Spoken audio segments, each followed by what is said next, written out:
સમાચાર વડોદરાથી પ્રાપ્ત થઈ રહ્યા છે। વડોદરાની એમએસ યુનિવર્સિટીમાં બબાલ થઈ છે। જે પ્રમાણે સમાચાર પ્રાપ્ત થઈ રહ્યા છે, વડોદરાથી એમએસ યુનિવર્સિટીમાં બબાલ। એબીવીપી અને એનએસયુઆઈના કાર્યકર્તાઓ વચ્ચે બબાલ થઈ। ઈજાગ્રસ્ત વિદ્યાર્થીને સારવાર માટે હોસ્પિટલ ખસેડવામાં આવ્યો છે। આપ દ્રશ્યો જોઈ રહ્યા છો। અચાનક ધક્કામુક્કી થઈ।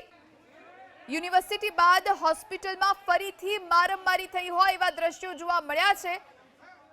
આ સાથે પોલીસનો કાફલો દોડી આવ્યો છે અને તુરંત આ મામલો થાળે પાડવાની કોશિશ કરવામાં આવી છે। આખરે કયા કારણોસર આ બંને જૂથ આમને સામે આવી ગયા તે જાણી શકાયું નથી, પરંતુ અત્યારે આ દ્રશ્યો પણ સામે આવ્યા।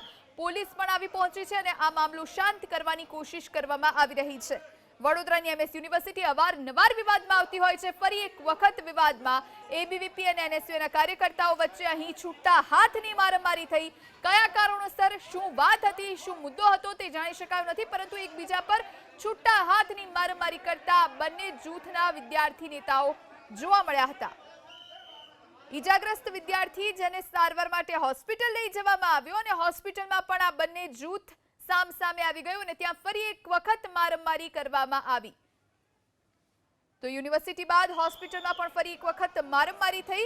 વડોદરાથી આ સમાચાર પ્રાપ્ત થઈ રહ્યા છે। એમએસ યુનિવર્સિટી અવારનવાર વિવાદમાં આવતી હોય છે અને ફરી એક વખત આ મારામારીના કારણે, આ બબાલના કારણે વિવાદમાં આવી છે। એક વિદ્યાર્થી પર અન્ય વિદ્યાર્થીઓ તૂટી પડ્યા।